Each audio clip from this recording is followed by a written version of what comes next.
Kita kan ngomongin lingkungan harus harmoni sama alam, masa aksinya nggak Iya, harmoni masa gitu. aksinya masih bakar ban gitu Iya ya? dong, janganlah. Janganlah. Oke.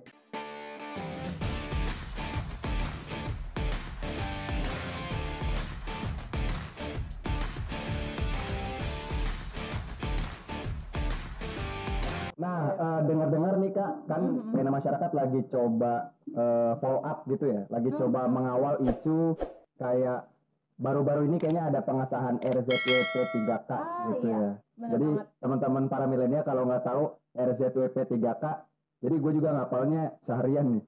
RZWP 3K itu rencana zonasi wilayah pesisir dan pulau-pulau kecil. Betul Oke, banget. keren ya. Iya. Susah soalnya ngapalin kata tadi itu sebenarnya. Nah, Perda RZWP 3K ini katanya disinyalir akan menyebabkan akan menjadikan legalitas terhadap kerusakan lingkungan gitu ya kayak khususnya yang ada di Banten. Iya, Hmm. sebetulnya RZWP 3K sederhananya gini, RZWP 3K itu soal pengelolaan atau tata kelola wilayah-wilayah pesisir gitu. Nah, dia itu tiba-tiba ya, tiba-tiba Oh, disahkan begitu tiba-tiba aja. disahkan Iya, tanpa ada informasi atau partisipasi dari publik. partisipasi dan informasinya udah lama karena kan Oke. rencana pengesahan RZWP 3K sebetulnya sudah masuk dari bertahun-tahun lalu. Cuman kan penolakannya masih keras banget di Oh masyarakat ya, gitu. Nah, akhirnya kenapa tiba-tiba harus disahkan ya? Berarti pemerintah nggak denger dong. Ini yang nolak benar. kan masih banyak loh, Iya iya. Pak, Bu, gitu kan. Masih banyak banget Iya. gitu. Semoga Pak Ok tadi kan baru ini ya baru ngibarin Kenapa? spanduk pas Ya, Pak Andika beberapa Azrumi kawan lewat. kemarin, iya, Jadi beberapa semoga kawan. Pak Andika Azrumi nonton video para milenial terus Ya, terketuk hatinya buat ya, menggagalkan amin, perda gitu. RZWP 3K gitu ya. Gitu. Oke. Nah, terus isu-isu yang lain kayak PLTU 9 dan 10 ya, Iya, Kak? jadi hari ini tuh Pena Masyarakat sebetulnya lagi concern di beberapa isu. Yang pertama tadi RCPP 3K karena kita itu lagi ngedampingin masyarakat di Pulau Sangiang. Jadi Oke. Pulau Sangiang masyarakatnya ya mungkin kalau ada yang tahu Pulau Sangiang ada di daerah Anyer ya kan. Dia itu 1 jam lah ya kalau mau naik kapal dari sana Dari Anyer ke Anyer ya dari Sangiang. Tuban Anyer ke Sangiang itu masyarakatnya sedikit memang tapi ya itu tadi dia adalah orang yang masyarakat yang akan pertama kali terdampak dengan RZWP 3K Oke. gitu dan terus di sana ada konflik agraria di sana. RZWP 3K kemungkinan akan memperparah konflik yang udah ada gitu. Konflik udah ada. Jadi konflik di sana itu kan antara masyarakat dengan korporasi dan masyarakat dengan negara. RZWP 3K kemudian hadir, ya sudah, jalan jadi kayak ini tuh kayak udah akhirnya masyarakat yang tadinya mau bertahan gitu, ya bukannya apa? Malah justru makin kayak dihantam gitu lagi kali ya. Gara-gara adanya Iya, RZWP 3K jelas ini. ya. Karena kan masyarakat pesisir yang paling paling terdampak. Karena kan di sana kan masyarakatnya sumber penghidupannya adalah sebagai nelayan. Iya, iya, iya. Gitu. Nah, beberapa isu lain misalnya Pena itu coba ngedampingin masyarakat di PLTU Jawa 9 9 dan 10 gitu. rencana pembangunan. Kita masih nolak banget, jelas. Iya kan kita udah punya 8 unit di Suralaya, mau ditambah lagi kan, wah luar biasa. Benar. Nih Banten totalnya 21 unit PLTU loh. Halo pemirsa, kan? Banten tuh ada 21 unit PLTU, kita mau ditambah lagi sama 2 PLTU yang akan dibangun gitu ya, Kak. Mau apa coba udaranya? Dan basicnya itu batu bara bukan sih? Jelas. Jadi kenapa yang hari ini ditolak adalah karena PLTU itu menggunakan energi kotor. Batu bara itu termasuk dalam energi kotor karena dia masih menggunakan fosil misalnya. Jelas dong, trennya dunia tuh hari ini lagi berusaha untuk tidak lagi menggunakan energi fosil ya kan. Mencoba beralih ke EBT gitu ya. Ya, energi baru terbarukan yang lebih bersih misalnya. Tiba-tiba ya kan pemerintah kita semangat banget nih. Jadi pemerintah tuh hari ini punya program kelistrikan 35 ribu megawatt yang dalam pemerintahan hari ini ya. Itu termasuk geothermal juga, termasuk PLTS juga. Cuman ternyata porsinya masih lebih besar di PLTU. Gitu loh, penggunaan batu bara ini. Ya karena versi pemerintah adalah menjadi cadangan konsumsi listrik untuk masyarakat di Pulau Jawa dengan Pulau Bali. Gitu. Nah, sekarang gini, jadi PLTU-nya di Banten, ya kan, tapi untuk ngalirin listrik sampai ke Bali gitu. Yang rusak masyarakatnya kotor ya masyarakat Banten dong. bisa jadi Bali juga yang menikmati resort atau turis-turis gitu ya. Jadi emang ini memang untuk kebutuhan semua sih, industri, konsumsi, rumah tangga, semua. Tapi ini dia. Jadi Indonesia itu sebetulnya kan sudah berpartisipasi dalam perjanjian iklim Paris tahun 2015 dan perjanjian iklim Paris itu kan sebetulnya adalah bersepakat untuk menghentikan laju kenaikan suhu di 2030 hanya pada batas 1,5. Jadi jangan sampai suhu itu naik ke angka 2 derajat. Karena kalau udah sampai ke angka 2 itu akan terjadi bencana ekologis di mana-mana. Nah, bersepakat adalah yang paling pertama adalah menghentikan penggunaan energi fosil batu bara. Kita 2015 ikut bersepakat, lalu kemudian meratifikasi, ya kan? Pemerintahan kita meratifikasi ke dalam Undang-Undang Nomor 16 tahun 2016. Tapi meratifikasi perjanjian iklim Paris ke dalam Undang-Undang Undang-Undang kita tahun 2016. Tapi di tahun yang sama itu kemudian pemerintah meresmikan pembangunan PLTU 910. Sungguh sangat tidak cocok sekali gitu kan. Oh, jadi kontradiktif gitu kebijakannya. Jelas. Jadi kebijakan yang dibuatnya apa, tapi kemudian kita tahu inputnya apa, outputnya apa. Itu kan sebuah, jadi dari awal aja sebenarnya udah ini ada apa nih gitu kan. Kenapa nih? Karena kalau kita ngelihat memang harga batu bara itu di dunia itu memang turun kan. Nah katanya versi pemerintah Indonesia tuh cadangan batu baranya banyak banget. Ya nggak diapain lagi gitu kan. Cadangan batu bara kita tuh katanya bisa sampai 60 tahun ke depan lah. Gitu. Tapi kalau misalnya ada pembangunan PLTU mau nggak mau dong batu bara akhirnya pertambangannya dibuka lagi. Iya, semakin banyak demand-nya berarti. Gitu. Jadi kalau pertambangan batu bara terus-terusan diadakan gitu, ya kerusakannya makin banyak dong. Iya. Benar. Gitu. Jadi kita memang concern banget di PLTU 99. Kalau penolakannya juga keras banget. Karena apa ya? Udara. Kalau misalnya teman-teman pernah ke daerah Cilegon itu udaranya udah beda. Parah banget sih. Saya punya pengalaman mungkin 6 atau 7 tahun lah, 7 tahun 8 tahun lalu saya KKN di sekitaran daerah Pulau Merak itu setiap hari harus menghirup udara itu. Itu saya di sana cuma 1 bulan gitu. Bagaimana yang masyarakat sehari-hari di sana? Yang udah puluhan tahun gitu ya. Jelas. Paru-parunya harus sudah diganti gitu. Sementara kita nggak punya cadangan paru-paru. Kita nggak punya cadangan paru-paru. Akhirnya yang harus kita lakukan adalah bagaimana mengantisipasi gitu ya kan. Gitu. Persoalan kerusakan lingkungan tadi. Dan satu lagi, kita juga lagi ngedampingin masyarakat mengenai penolakan pembangunan PLTPB. Di Padarincang. Gitu. Nah sebetulnya ya geothermal itu sebenarnya energi terbarukan, energi bersih. Sebagai alternatif pengganti energi fosil, tapi harus jadi catatan pembangunan geothermal itu tidak boleh dilakukan di daerah rawan bencana. Sementara Banten dari hulu sampai hilir itu tuh kita daerah rawan bencana. Benar. Daerah Padarincang, daerah Lebak, pesisir, kawasan Selat Sunda, kita punya potensi tsunami yang tinggi. Gunung Krakatau, titik-titik gempa di Selat Sunda juga banyak banget ya kan. Nah, kita ada di daerah kawasan rawan bencana dan tiba-tiba harus dibangun geothermal yang mengkhawatirkan ya kan. Siapa sih yang kena nantinya? Masyarakat. Benar. Jadi pemerintah emang kalau udah ada bencana repot. Pemerintah repot ya. Benar. Kenapa sih pemerintah suka ngerepotin diri sendiri? Iya sih, suka kadang-kadang bingung gitu ya kayak. Jangan seakan-akan semangatnya energi baru terbarukan, cuman pelaksanaannya bercanda ya. Gitu. Bercanda ngawur. Maaf lah ya. Benar. Yang penting ada lah gitu kan. Itu nggak bener lah. Jadi harus dipikirin lah ya. Pembangunan kalau memang harus jadi alternatif itu juga dilihat apakah dia dibangun di kawasan rawan bencana atau bukan. Tidak boleh berdekatan dengan kawasan penduduk misalnya dalam radius berapa hektar gitu kan. Gitu. Nah 3 isu yang lagi dikawal sama teman-teman di PEN masyarakat gitu. Oke. Nah soal para milenial kemudian kira-kira dari berbagai macam kerusakan lingkungan tadi gitu ya Kak, yang diakibatkan oleh industri ekstraktif, kemudian bagaimana pengelolaan lingkungan yang masih bercanda dari pemerintah gitu bercanda banget, apalagi soal limbah juga bercanda banget lah. Bercanda banget gitu ya. Ya kawasan Kabupaten Serang kan industri semua. Semua limbahnya di mana-mana. kita punya 2 sumber air besar, mata sungai, ada Ciujung sama Cidurian ya kan, tapi di sekitaran kawasan itu adalah kawasan industri. Yes.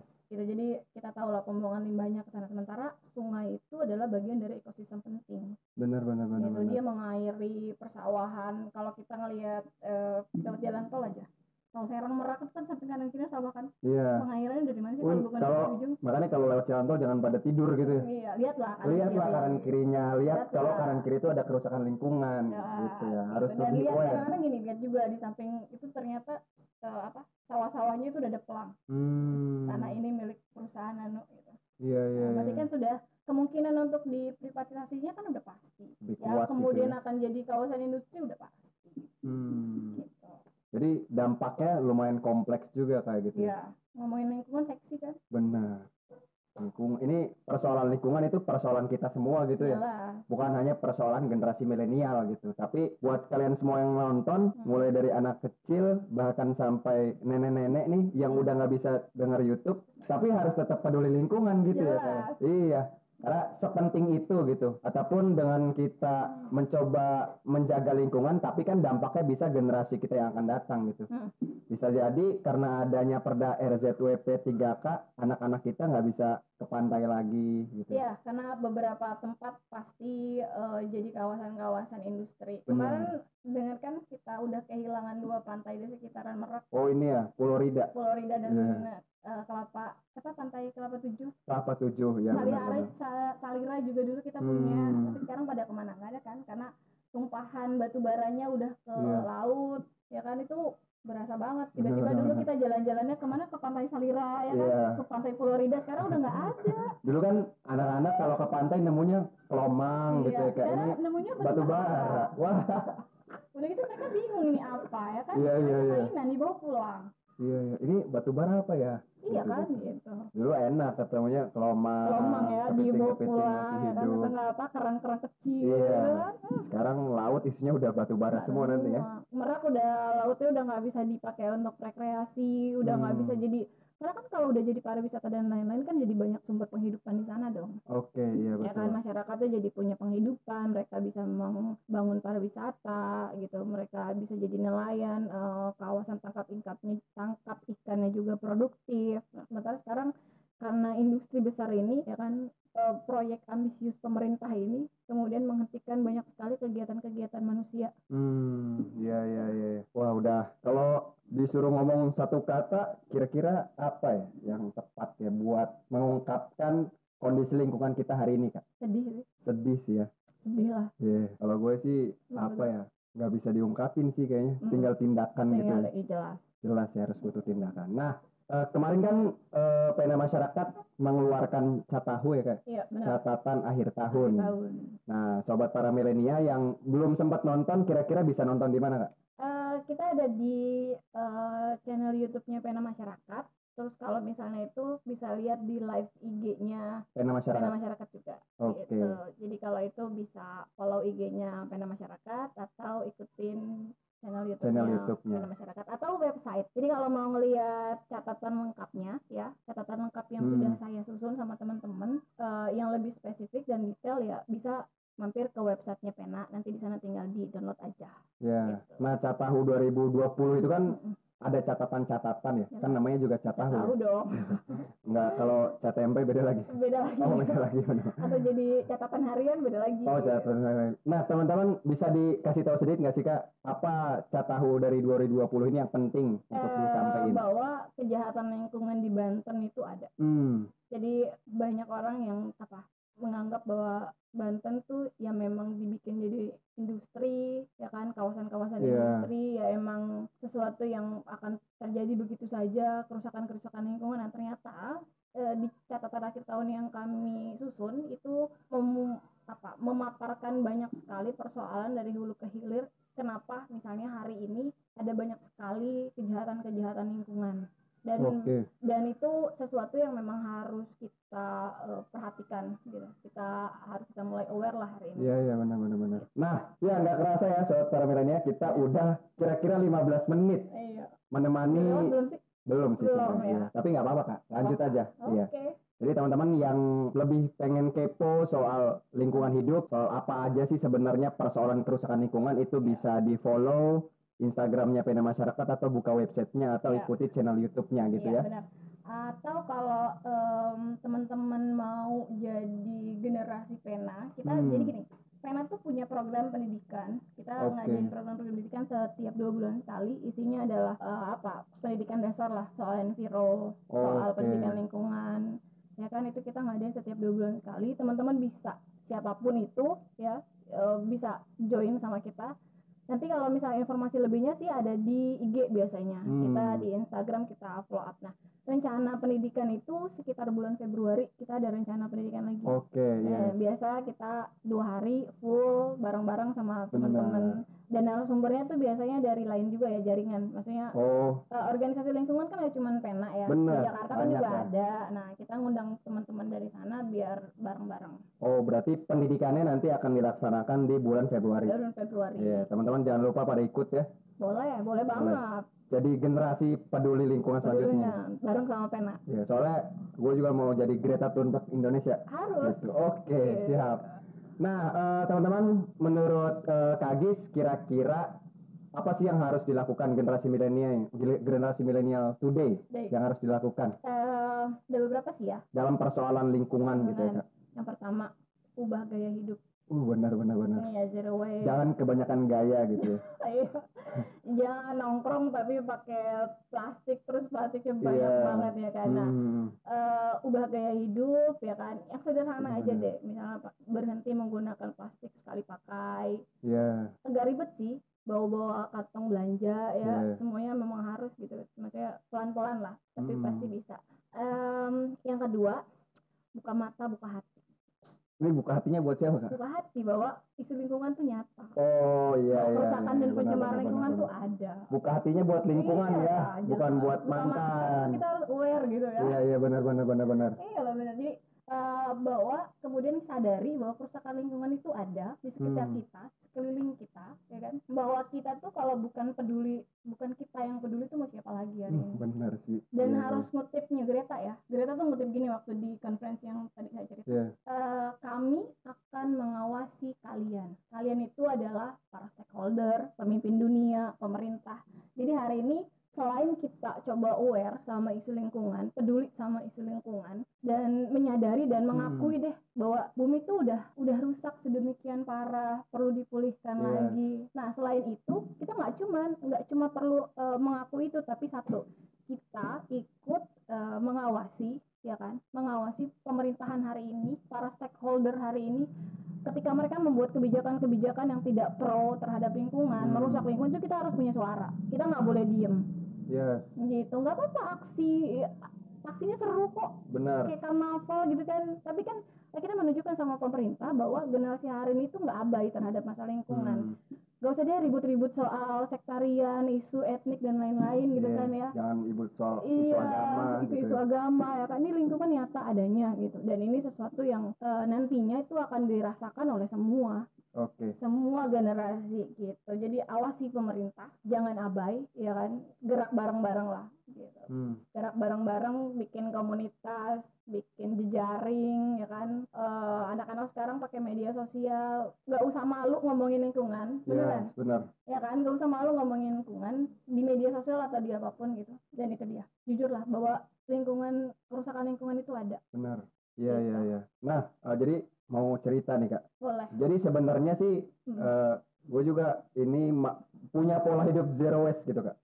Ya. Keren dong. Iya, tadinya sih gitu. Jadi mulai dari tidak menggunakan plastik sekali pakai, kemudian juga mulai bawa tumbler ke di mana-mana gitu ya. Tapi sebenarnya capek gitu ya. Repot. Kadang-kadang juga dicengin sama orang-orang gitu. Lu gila urusan banget sih, padahal ada yang praktis, kenapa harus nyari yang susah gitu. Tapi sih kayaknya akan ada harga yang harus kita beli gitu ya untuk generasi yang akan datang gitu. Karena gue sih pengennya anak-anak gue nanti ya bisa juga menikmati apa yang bisa gue nikmati sekarang gitu, Kak. Kayak indahnya pegunungan, kemudian juga pesona laut dan biodiversitas keanekaragaman hayati di Indonesia kan luar biasa gitu ya. Nah itu sangat sayang sekali kalau misalnya tangan-tangan kita jarinya cuma 10 nih, itu dampaknya kan luar biasa besar gitu ya. Nah, makanya kita semua mengajak di Hari Lingkungan Hidup Nasional hari ini untuk kita sama-sama aware. Tadi kalau kata Kak Agis sederhananya sih yang pertama adalah sadari gaya hidup kalian gitu ya, mulai kelola, mulai perubah gaya hidup kalian yang lebih peka terhadap lingkungan, dan yang kedua adalah buka mata dan buka hati terhadap persoalan lingkungan. Nah, oke, teman-teman, nggak kerasa kita udah beberapa menit ditemani oleh Kak Agis pada kesempatan kali ini. Teman-teman semua jangan lupa like, subscribe, dan komen, atau jika ada yang ingin mengetahui persoalan lingkungan lebih lanjut bisa hubungi Instagram, DM gitu ya?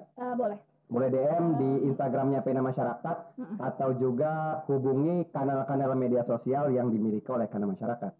Nah, oke, selamat berjumpa kembali di acara ngobrol bareng anak milenial selanjutnya. Makasih banget ya udah mengundang Pena Masyarakat di sini. Siap. Jadi senang juga ada kanal yang mau peduli soal isu lingkungan gitu ya, bareng-bareng gitu. Oke, kita juga sih sebenarnya banget loh ini. Bisa sih nanti kolaborasi gitu ya, Kak. Misal bikin film dokumenter mengenai persoalan lingkungan. Oke, teman-teman, terima kasih. Sebelum kita tutup, ada beberapa kata yang ingin disampaikan Kak Agis sebagai closing statement.